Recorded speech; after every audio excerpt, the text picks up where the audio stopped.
உறவுகளுக்கு வணக்கம். சிறுவாபுரியில என் அப்பன் முருகனை பார்த்தோமா, முருகன் எங்க அப்பன் சிவனை பார்த்துருங்க அப்படின்னு சொல்லிட்டாரு போல. அதனால வர்ற வழியில பஞ்சட்டி அப்படின்ற ஒரு ஊரு. அந்த கோவிலுடைய பேர் என்னன்னா, இந்த ஸ்தலம் பஞ்ச யாக ஸ்தலம். அதாவது பஞ்சேஷ்டி ஆனந்தவல்லி சமேத ஸ்ரீ அகஸ்தீஸ்வரர் ஆலயத்துல தான் நம்ம இருக்கும். அது என்ன பஞ்சேஷ்டி அப்படின்னா, பஞ்சம்னா 5 பஞ்சபூதங்கள் சொல்லுவோம் இல்லையா, அது மாதிரி 5. ஜேஷ்டின்னா யாகம். அகஸ்தீஸ்வரர் யாகம் செய்த ஒரு முக்கியமான ஸ்தலமா இது பார்க்கப்படுது. ரொம்ப அற்புதமான ஸ்தலம். எனக்கு இதை பற்றிய வரலாறு நான் இதை படிச்சு தான் சொல்லணும். அதனால இந்த கோவிலில் இருக்கக்கூடிய நம்ம மதிப்புக்குரிய ஐயா கந்தசாமி ஐயா ரொம்ப அழகா சொன்னாங்க. நான் எத்தனையோ கோயில் போயிருக்கேன், நீங்களே வீடியோவில் பார்த்துருப்பீங்க. ஆனா யாரும் அந்த பள்ளியறை வரைக்கும் நம்ம உள்ள அழைச்சிட்டு போய் பொறுமையா நின்று நிதானமா இந்த சாமி இப்படி இது இப்படி இது இப்படின்னு சொன்ன ஒரு விதம் இருக்குல்ல, மெய் சிலுக்க வச்சுது. அதனால யான் பெற்ற இன்பம் பெருகை வையம் அப்படின்னு சொல்ற மாதிரி கந்தசாமி ஐயா சொல்லுவாங்க. நமஸ்காரம். என்னோட பேர் கந்தசுவாமி சிவாச்சாரியா. இந்த ஆலயம் பார்த்தீங்கன்னா அகத்திய முனிவரால் உருவாக்கப்பட்ட ஆலயம். அது அகத்திய முனிவர் இந்த இடத்துல 5 யாகங்கள் பண்ணதாலேயே பஞ்சேஷ்டி என்ற பெயர் பெற்ற ஸ்தலம். தேவயாகம், பித்துர்யாகம், பிரம்மயாகம், பூதயாகம், மானுட யாகம் என்று 5 வகையான யாகங்கள். இந்த யாகங்களை அகத்திய முனிவர் செஞ்சதால இந்த இடத்துக்கு பஞ்சேஷ்டி என்ற பெயர் ஏற்பட்டது. இப்போ பஞ்சட்டி என்று இப்போ அழைக்கிறாங்க. பஞ்சேஷ்டி பஞ்சட்டி என்ற மருவி இருக்கு. இந்த பஞ்சட்டி என்ற கிராமம் பார்த்தீங்கன்னா சென்னையிலிருந்து ஒரு சுமார் 25 கிலோமீட்டர் தொலைவில் கல்கத்தா நெடுஞ்சாலையில் அமைஞ்சிருக்கு இந்த கிராமம், பஞ்சட்டி கிராமம். இந்த கிராமத்தில் எழுந்தருள் இருக்க இந்த சிவாலயம் தான் பஞ்சேஷ்டி அகஸ்தீஸ்வரர் ஆலயம். அகத்திய முனிவர் பூஜித்ததாலே சுவாமிக்கு அகத்தீஸ்வரர் என்ற ஒரு பெயர் ஏற்பட்டிருக்கு. சுயம்பலிங்கம் சுவாமி பார்த்தீங்கன்னா சுயம்பலிங்கம்.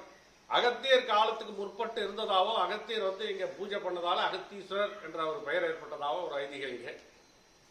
இன்னொரு சிறப்பு என்னன்னு கேட்டீங்களா, இந்த சிவலிங்கத்துல மனோன்மணிய சுரூபமா அம்பாலையை வச்சு அகத்தியர் பூஜை பண்ணியிருக்காரு.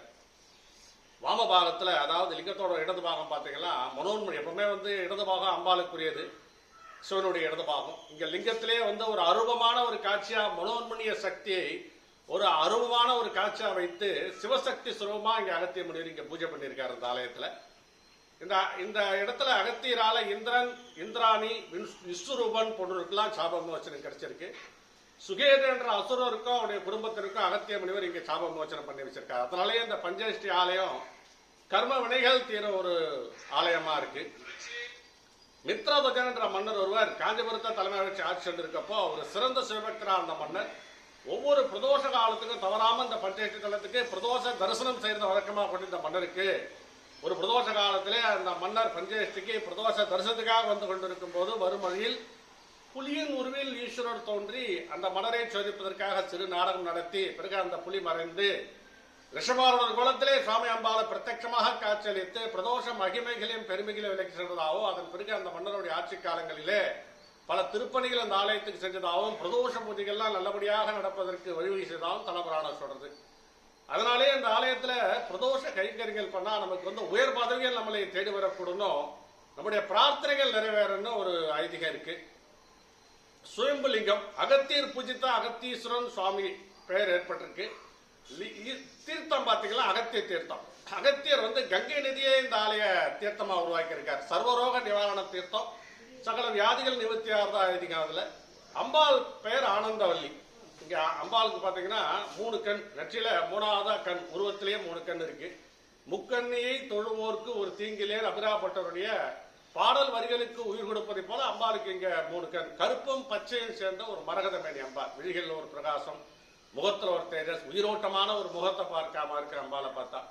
அம்பாளுடைய இடதுவாதம் கொஞ்சம் முன் வச்சு நடந்து வர மாதிரி, சற்று முன்வைத்த போல. இங்க பொதுவா வலது கால முன்வைத்துவான்னு சொல்லுவோம். ஆனா இங்க அம்பாள் தன்னுடைய இடதுவாதத்தை முன்னாடி வச்சு அசுர சக்திகளையும் தீய சக்திகளையும் சம்பாரம் பண்ணியிருக்க. அகத்திய முனிவர் யாகம் பண்ணும் போது அந்த யாகங்களை தடுப்பதற்கு அசுர சக்திகள் முயன்றதாகவும் அந்த அசுர சக்திகளிலிருந்து யாகத்தை அமைதியா நடத்துறதுக்காக அகத்தியருடைய வேண்டுகோளுக்கு அம்பாள் தன்னுடைய இடதுபாகத்தை முன்னாடி வச்சு நெற்றிக்கனோட சத்துரு சம்மாரா இருந்து அந்த யாகத்தை காத்திருக்கா. அதன் பிறகு ஒரு மிகப்பெரிய ஒரு மகா யந்திரம், மனோன்மணி யந்திரம் என்ற ஒரு மிகப்பெரிய மகா யந்திரத்தை அகத்திய முனிவர் அம்பாளுக்கு முன்னாடி பிரதிஷ்டை செஞ்சு அம்பாலை சாந்தப்படுத்திருக்கார். லலிதா சகஸ்ரநாமம், லலிதா திருசதி, குங்குமார்ச்சனை எல்லாம் அந்த யந்திரத்துக்கு அவ்வளவு விசேஷம். அம்பாளுக்கு நேரம் ராஜகோபுரம். 1700 ஆண்டுகள் பழமையான இந்த ஸ்தலம் ராஷ்டிரகூட மன்னர்களால் கட்டப்பட்டது. இந்த ராஷ்டிரகூட மன்னர்கள் யாருன்னா சோழர்களுக்கும் முற்பட்டவங்க. அந்த ராஷ்டிரகூட மன்னர்கள் வந்து இந்த ஆலயத்தை அமைக்கும் போது ராஜகோபுரத்தில் இருக்க நுழைவாயிலுக்கு ரொம்ப முக்கியத்துவம் கொடுத்து வடிவமைச்சிருக்காங்க.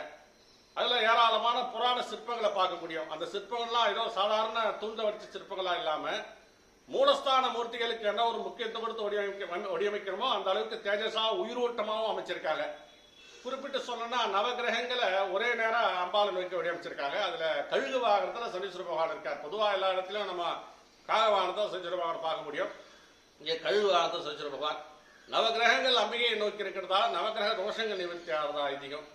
அதை போல அஷ்டதிக் பாலர்கள் 8 திக்கில் இருக்கும் திசை தேவங்கள்லாம் ஒரே நேரம் அம்பாளை பார்த்த மாதிரி ஒரு அமைப்பு இந்த ஆலயத்தில் இருக்கு. அதனால நவகிரக தோஷங்களையும் வாஸ்து தோஷங்களையும் அம்பாள் நிவர்த்தி செய்யவர்களா இருக்காங்க. அடுத்து அம்பாளுக்கு முன்னாடி அகத்தியரால் பிரதிஷ்டை செய்யப்பட்ட அந்த மனோன்மணி எந்திரத்துல எழுத்து ரூபத்தில் இருக்க அந்த ஆவரண தேவதைகள் எல்லாமே இந்த ராஜகோபுர நினைவாளர் உட்புற சீலிங்கில் பார்த்தீங்கன்னா உருவ வடிவில் அந்த எந்திரத்தை பிரதிஷ்டை பண்ணி வச்சிருக்காங்க. அந்த ஆவரண எல்லாம் உருவ வடிவில் பிரதிஷ்டை பண்ணி வச்சிருக்காங்களே சொல்லலாம். அதனால வந்து நம்ம ராஜகோபுர நுழைவாயிலுக்குள்ளே அடியெடுத்து வைக்கும் போதே அம்பாளுடைய அருள் நமக்கு பரிபூர்ணமா கிடைக்கிற மாதிரி அமைப்பு இந்த ஆலயத்தில் இருக்கிறது விசேஷம்.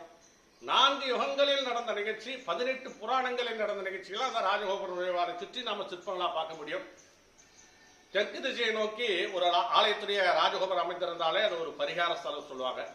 பொதுவா வந்து பாத்தீங்கன்னா எல்லா ஆலயத்திலேயும் வந்து 4 பகுதிகள் 4 திசைகள்ல ராஜகோபுரம் இருக்கும். பெரிய ஆலயத்தெல்லாம் கிழக்கு பக்கம் இருக்கும். சில இடத்துல கிழக்கு பக்கம் மட்டும் ராஜகோபுரம் இருக்கும். இங்க தெற்கு பக்கம் இருக்கிறது பாத்தீங்கன்னா அது ஒரு பரிகார ஸ்தலத்துக்கு ஒரு எடுத்துக்காட்டா இருக்கு. எல்லாத்துக்குமே பரிகார ஸ்தலம் பாத்தீங்கன்னா அகத்திய நாடு எல்லாம் முதன்மை ஸ்தலமா இந்த ஆலயம் வரும். திருமணத்தரை, காரியத்தரங்கள், திருஷ்டி, நோய் நொடி, பித்திருசாபம், கர்மவணி, நவக்கிரக தோஷம், உத்தியோகத்தடை, கல்வித்தடை, வியாபாரத்தடைன்னு எல்லாத்துக்கும் இந்த ஆலயம் ஒரு பிரார்த்தனை ஸ்தலமா அமைஞ்சிருக்கு. அடுத்து இந்த ஆலயத்தை வளம் வரும்போது முதல்ல சித்தி கணபதி இருப்பார். அடுத்த சுப்பிரமணியர் வந்து சிருஷ்டி கோலத்துல பிரம்ம சாஸ்தாவா பிரம்மாவுடைய படைப்பு ஆயுதங்களான ருத்ராட்ச மாலை, கிண்டி இதை வச்சுதான் பிரம்மா படைப்பு தொழிலை பண்றார்.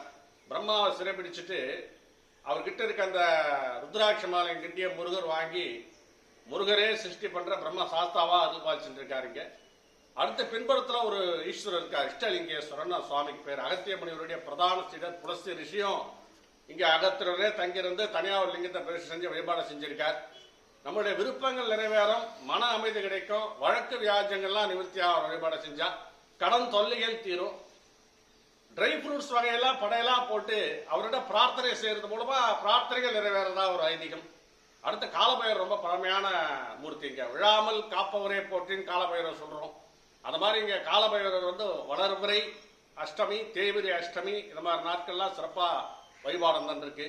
அடுத்து சூரிய பகவான் தனி சன்னதியில் இருக்கார். சப்தமி, ஞாயிறு போன்ற தினங்கள்ல அவருக்கு சிறப்பு வழிபாடு நடந்துட்டு இருக்கு. பொதுவா வந்து ஆத்மகாரகன், ஆரோக்கியகாரகன், நம்ம எல்லாத்துக்குமே சூரிய பகவான் தான் முக்கியம்ன்றாலும் இந்த இடத்துல பரிகாசத்துல சூரிய பகவான் ரொம்ப சிறப்பா இருக்க. அடுத்து பாத்தீங்கன்னா அகஸ்திய ரிஷி பாத்தீங்கன்னா தனி சன்னதியில் இருக்க. அகத்திய முனிவருக்கு இங்க ஒவ்வொரு மாதமும் ஆயில்யம், சதயம் இந்த 2 நட்சத்திரங்கள்ல சிறப்பு வழிபாடு, கூட்டு பிரார்த்தனை ஒவ்வொரு மாதமும் நடந்துட்டு இருக்கு. ஆயில நட்சத்திரம் பாத்தீங்கன்னா அவருடைய ஜென்ம நட்சத்திரம், அவருடைய பிறந்தநாள் ஆயில்யம், மார்கழி ஆயில்யம் சொல்லுவாங்க. அவருடைய அது மாதிரி கடந்த ஜனவரி 6 அவருக்கு அகத்தியர் ஜெயந்தி என்ற விழாவா சிறப்பா நடந்தது. இந்த இடத்துல ஒவ்வொரு மாதமும் ஆயில்ய பூஜை சிறப்பா நடக்கும், சதய பூஜை சிறப்பா நடக்கும். ஏன்னா அந்த சதய பூஜை ஏன் இந்த இடத்துல நடக்குதுன்னா வேற எந்த இடத்துலயுமே அகத்தியருக்கு பாத்தீங்கன்னா சதய பூஜை நடத்துறது இல்ல. பஞ்சேஸ்வரம் மட்டும் தான் சதய பூஜை நடத்துறோம். அது காரணம் வந்து மகாலட்சுமியுடைய தந்தையார் பிருகு முனிவர் அவருடைய மூல நூல்ல, அவருடைய நாடியில, ஜீவநாடியில இங்க வந்து பஞ்சேஷ்டில கும்பமுனிக்கு சதய நட்சத்திரத்துல விழாக்கள் எடுக்கணும், பூஜைகள் பண்ணணும். அந்த பூஜை வந்து பிரதோஷம் மாதிரி பிரபலம் அடையும் அப்படின்னு எங்களுக்கு அந்த நாடியில் வந்ததால அதுல இருந்து தொடர்ச்சியா இங்க சதய நட்சத்திரமும் சிறப்பா நடந்துட்டு இருக்கு. அது ஏறக்குறைய பிரதோஷத்துக்கு நிகரா நடந்துட்டு இருக்கு அந்த பூஜையும். அதுல ஏராளமான பிரார்த்தனைகள் நிறைவேறுது. அதான் சிறப்பு. இங்க பாத்தீங்கன்னா அகத்தியர்கிட்ட மட்டும்தான் தண்டம், நாகதண்டம் இருக்கு. வேற யாருக்கிட்ட நாகதண்டம் இல்ல. அகத்தியர் நாகதண்டம் வச்சிருக்கிறதால அவர்கிட்ட நவகிரகங்கள் எல்லாம் அவருக்கு வசியமாகும். நவகிரக தோஷங்கள் நிவர்த்தி ஆகும். சர்ப்பதோஷம், நாகதோஷம், கலத்திர தோஷம் எல்லாமே இந்த சதயத்துல கூட்டு பிரார்த்தனை பண்றது மூலமா நிவர்த்தி ஆகிறதா ஐதீகம். அகத்தியரும் அகத்தீஸ்வரம் ஒண்ணு அப்படின்னு சொல்லுவாங்க. பாத்தீங்களா வேதாரண்யம் இருக்கு இல்லையா, பெரிய ஸ்தலம் வேதாரண்யம். அந்த இடத்துல ஈஸ்வரரே வந்து நானும் அகத்தியன் ஒன்றுதான், நான் தான் அகத்தியன்னே டிக்ளேர் பண்ணியிருக்காரு அந்த இடத்துல. அதனால அகத்தீஸ்வரனும் அகத்தியன் ஒன்றுதான். இன்னும் சொல்ல போனா பாத்தீங்களா, அகத்தீசா அப்படின்னு நம்ம வந்து நித்தியத்துல அவருடைய நாமத்தை ஜபமா பண்றது மூலமா அவர் நம்மளை வந்து அவரே தேடி வந்து நம்மளை வழி நடத்துறதா ஐதீகம். அடுத்த இந்த ஆலயத்துல பாத்தீங்கன்னா தட்சிணாமூர்த்தி வந்து ஆதி தட்சிணாமூர்த்தியா இருக்கார். பொதுவா எல்லா ஆலயத்திலையும் கல்லால மரத்துக்கு தட்சிணாமூர்த்தி இருப்பார், அவருக்கு பிரம்மபுத்திரர்கள் 4 ரிஷிகள் இருப்பாங்க. ஆனா இங்க கல்லால மரம் கிடையாது. முதல் தட்சிணாமூர்த்தி தவணையிலிருந்து வீழ்த்தும் போது அகத்தியருக்கும் புலத்திற்கும் தான் உபதேசம் பண்ணாரா. அந்த காட்சியா ஒரு பக்கம் அகஸ்தியர், ஒரு பக்கம் புலஸ்தியர் சகிதமா ஆதி தட்சிணாமூர்த்தி அருள்பாலிச்சுட்டு இருக்கார். இந்த ஆலயத்துல எல்லா பிரார்த்தனைகளுக்கும் தூய்மையான நல்லெண்ணெய்களை வாங்கி ஆலயத்துக்கு கொடுக்கறது, அபிஷேகங்கள் ருத்ராபிஷேகம் இந்த மாதிரி அபிஷேகங்களை பண்றது, ஹோமங்கள் பண்றது, ருத்ர ஹோமம், மிருத்யுஞ்சய ஹோமம் இந்த மாதிரி ஹோமங்களை பண்றது, சுப்பிரமணியருக்கு ஹோமம் பண்றது, அதாவது சுப்பிரமணியருக்கு ஹோமம் பண்றது. அடுத்து சகசரநாம பூஜை, குங்குமார்ச்சனை இதெல்லாம் அந்த மனோன்மணி யந்திரத்துக்கு பண்றது, அன்ன பிரசாதம் செஞ்சு அந்த சுவாமிக்கு நிவேதியம் பண்ணி அது எல்லாருக்கும் அன்னதானமா பண்றது. இதுதான் இந்த ஆலயத்தில் ரொம்ப விசேஷம். மிக பெரும் பழமையான ஒரு ஆலயம் இது. ரொம்ப நன்றி. ஆனந்தவள்ளி தாயார் நோக்கி நவகிரகங்கள் ஒரே நேரம் இருக்க காட்சி இது. சூரியன், சந்திரன், அங்காரகன், புதன், பிரகஸ்பதி, சுக்கிரன், கழுகு வாகனத்தை சனிச்சர பகவான், வில்லாசனம் கழுகு வாகனத்தை சனிச்சர பகவான், மேல வந்து ராகு கேத்து, நவகிரகங்கள் ஒரே நேரம் அம்பாள் நோக்கி இருக்கா. அடுத்து இங்க பாத்தீங்கன்னா இந்திரன், அக்னி, யமன், நிருத்தி, வருணன், வாயு, குபேரன், ஈசான், அஷ்டதிக் பாலகள்லாம் ஒரே நேரம் இருக்க காட்சி. அது கடைசி இந்த ஈசானுக்கு மேல இருக்கு பாத்தீங்கன்னா அன்னபூரணி, ஸ்ரீதேவி, பூமி தேவி, ஜேஷ்டாதேவி, அந்த 3 பேர் அங்க இருக்காங்க. இங்க பாத்தீங்களா இது முழு மகிஷத்துக்கு மேல துர்கை நிக்கிற மாதிரி ஒரு காட்சியை பார்க்கலாம். இது பாத்தீங்கன்னா ராஷ்டிரகூட மன்னர்களுடைய லோகோ. அதாவது ராஷ்டிரகூட மன்னர்கள் வந்து கல்வெட்டுக்கு முற்பட்ட காலத்தை சேர்ந்தவங்க. இந்த மாதிரி துர்கை சிற்பங்கள் தான் அவங்க எந்த இடத்துல ஆலயம் அமைச்சாலும் இந்த துர்கை சிற்பம் கண்டிப்பா இடம்பெறும். இது ராஷ்டிரகூட மன்னரோட லோகோ. இது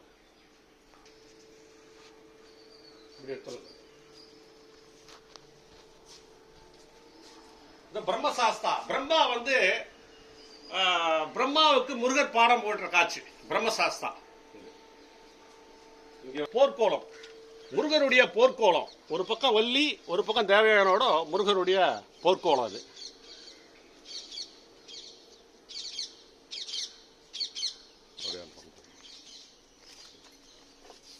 மூர்த்தி அவரு பிரம்மா, விஷ்ணு, சிவன் 3 பேரை சேர்ந்த ஒரு அமைப்பு. ஏகபாத மூர்த்தி, திரிமூர்த்தி சொல்லுவாங்க அவரை. பகீரதனும் பஞ்சாகினி மத்தியில் தவம் பண்றார். கங்கையை கொண்டு வந்தவர் பஞ்சாகினி மத்தியில தவம் பண்றார். ராமர் வந்து சிவபூஜை பண்ற காட்சி, ராமர் சிவபூஜை பண்ற காட்சி சொல்லுவாங்க. அதாவது பிராணசக்தி, அதாவது ஒரு சுவாமியை பிரதிஷ்டை பண்றதுன்னா அந்த மூல மந்திரமா இவங்க தான் பிராணசக்தி. மோட்சம், அதாவது பாகவதத்துல ஒரு கதை வரும். யானைக்கும் முதலைக்கும் 1000 ஆண்டுகள் நடந்ததான் போரு. அதுல வந்து யானையை வந்து அபயத்துக்காக மகாவிஷ்ணு நாராயணா அப்படின்னு சொல்லும் போது மகாவிஷ்ணு வந்து அந்த யானையை காப்பாற்றுறான் முதலைக்கிட்ட இருந்து. சூரிய பகவான் அனுமார் வந்து ராமர் வந்து அனுமாருக்கு உபதேசம். நந்தி மத்தளம், அது அப்படியே ஆப்போசிட்ல பாத்தீங்கன்னா நாரர் நடனம். அதே மாதிரி இந்த பக்கம் பாத்தீங்கன்னா பஞ்சமுக கணபதி. இங்க பஞ்சமுக கணபதி, இங்க ஆறுமுகர். திருமணம், சிவபெருமான திருமணத்துக்கு வந்து பிரம்மா யாகம் பண்ண மகாவிஷ்ணு தாரவாத்து கொடுக்கிற காட்சி. தேவர்கள் முழங்க சுவாமி கல்யாணம் நடக்குது. இங்க பார்வதிய பரமசிவன் திருமண கோலத்தில் இருக்க காட்சி. அடுத்து பாத்தீங்கன்னா திருப்பார்கடலை கடையிறாங்க. மகாவிஷ்ணு தான் கடையிறாரு. மந்தார மலையை மத்தா வச்சு, வாசுகி பாம்பை கயிறா வச்சு, தலை பக்கம் அசுரர்களும் வால் பக்கம் தேவர்களும் கடையிறாங்க. மத்த அமிழும் போது கூர்மாவதாரத்துல மகாவிஷ்ணு மத்த தாங்கி பிடிக்கிறார். இந்த ஆப்போசிட் பாத்தீங்களா, இங்க பாத்தீங்களா அது பார்க்கடல கடையும் போது முதல்ல ஆலகால விஷயம் தான் வருது. அந்த ஆலகால விஷயத்தை வந்து சிவபெருமான் சாப்பிட்டு மயங்கி விழுந்துடுறார். பார்வதி வந்து தொண்டை குழியோட தடுத்து நிறுத்துற காட்சி. அகத்திரம் புலத்திரம் அவருக்காக ஜபம் பண்றா. மோகினி அவதாரத்துல மகாவிஷ்ணு அமிர்த விநியோகம் பண்ற காட்சி. அதே மாதிரி இது மேல பார்த்து இந்த பக்கம் பார்த்தீங்களா அதெல்லாம் எப்படி கட்டணும்? கருட சேவை, ஸ்ரீதேவி பூதேவர் மகாவிஷ்ணு, வைகுண்ட பெருமாள், அது 3. அது நேர ஆப்போசிட்ல பார்த்தீங்கன்னா சோமாஸ்கந்தர் பாருங்க, சுவாமி அம்பாள் முருகர், சோமாஸ்கந்தர், கஜசம்மார மூர்த்தி, யானையை அப்படியே பிளந்துட்டு வருவார், கஜசம்மார மூர்த்தி, சிவபெருமானுடைய மூர்த்தம் இது. சதாசிவன் மேல இருக்கு, சதாசிவன். யமுனா, சரஸ்வதி, இந்த 3 நதி தெய்வங்கள், கங்கா, யமுனா, சரஸ்வதி நதி தெய்வங்கள். இங்க வந்து சுப்பிரமணியர், வள்ளி தேவயானோட சுப்பிரமணியர், பூரண புஷ்கர சாஸ்தா அவரு. மச்ச அவதாரத்துல இருந்து அப்படியே தசாவதாரம் கண்டினியூ ஆகுது, கல்கி அவதாரம் முடிய தசாவதாரம் அப்படியே மேல அந்த எண்டுல முடியும் தசாவதாரம். அந்த தசாவதார சிற்பம் கடைசியா முடியுது.